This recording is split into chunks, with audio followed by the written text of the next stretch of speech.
Би бол одоо энэ хоёрыг бол машгүй би зөв ярьж байгаа мэдгүй. Дандаа факттай яриад юм л.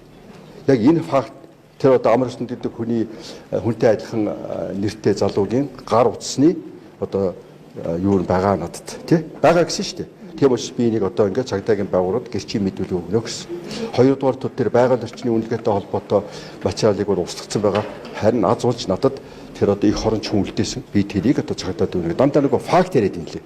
Тийм учраас би зөв биш яг факт ярьж байгаа. Баримт харуулаагүй шигсэн итгэж чинь гэсэн үг. Одоо цагдаагийн байгууллага дээр л одоо авиж өгсөн баг.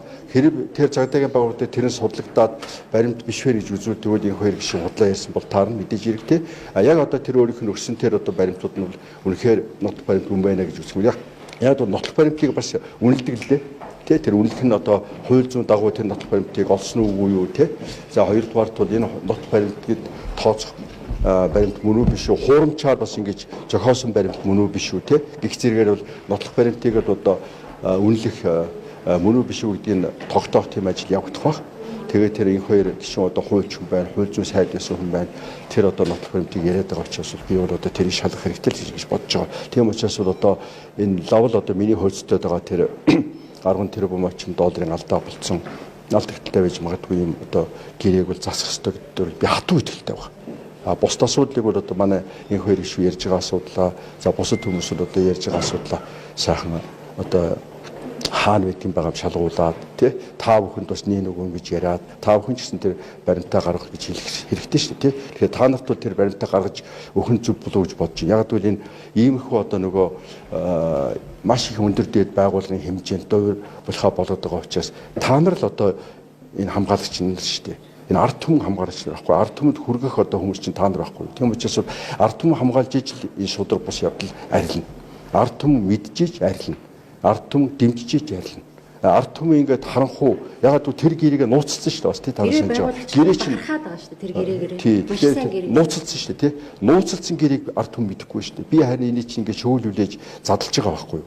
Тийм учраас бол одоо энийг бол сонсгол хийх хэрэгтэй. Бүр хөрчлөгтөр гаргаж хэрэгтэй. Тэгээд тэр энэ хоёр гишүүний ярьсан тэр ноцтой баримт байсан. Би зүгээр тэрний тухай дуулж исэн болохоос хараагүй. Харин тэр нэвтрүүлгээр харсан.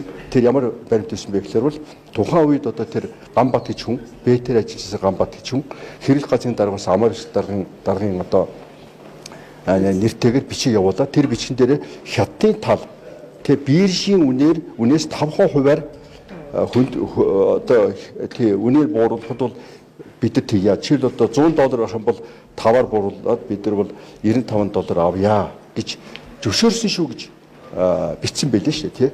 Тэгэхээр миний одоо тэр сургийн сонсч байсан юм байна, үнэн байсан байна лээ. Тэгтэл $50 бууруулсан. Чи 5-52-ийн хооронд бол одоо эсвэл дэлгэр сайхан тоонд юм уу? Эсвэл би тоонд юм уу?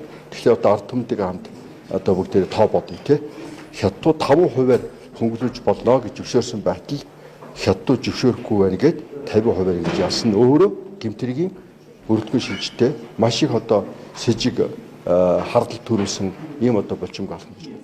Нэг хурдан ажил хийж байгаа нэртэйгээр тий хурдалж байгаа юм шиг гаццсан имийг одоо та биднийг төөрөлдүүлж шít гаццсан имийг одоо юу яах гэж байгаа юм шигээр хөдлөж байгаа нэртэйгээр хулгай хийж байгаа байхгүй. Тэгээ тэрийг айгуугаар судалж байгаа. Ингээд тэдэн жил гаццсан. Хэн гацаасныгаа хэлэхгүй байгаа. 16 жил гаццсан гэдэг чинь яг хэн гацаач би л гацаагаагүй. Хэн гацаач.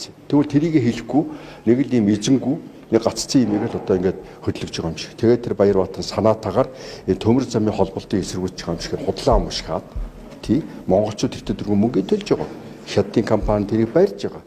Тэгээ тэрэн дээр бол хятадын тал бол ерөөсөө дургуйцахгүй төмөр замын холболтон дээр ямар ч асуудал байхгүй. Ийм одоо ингэж яаж байгаа. Тийм учраас би харамсалтай нь оюутан гэрээ маань тухайн үед бол маш муу гэрээ болсон. За тэгээ одоо яг манай одоо нийгэм бол харамсалтай нь бидний одоо хувьд бол хөлийн зөвшөөрсөн юм шиг байна. Тэгээд энэ баялыг бол ингээд бид нар бол нэг ч төрлийн ногдол шиг авахгүй ингээд алдж байгаа юм шиг байна. Тэгвэл эндээс сургамж авъя л да бүгдээрээ тий. Тэгвэл хятад байна, орос байна, хинтэй ч байсан бид нар одоо ийм гэрээ хийхдээ юу яа л да. Одоо жоо ашигтай хэрэг хийж суръя л да тий. Тэгэхээр манан байгаа цагт бол ашигтайг хийж чадахгүй. Яг бол арчснаа өөрөө тэр үед бол чанга дуурах хэрэгтэй байсан байхгүй юу? За энийг чинь судалнаа. Хурал хаях хэрэгтэй, судлах хэрэгтэй. Олон улсын экспертүүдийг, худалдааны экспертүүдийг дуудаж зөвлөгөө авах хэрэгтэй байсан. Тэгээгүй.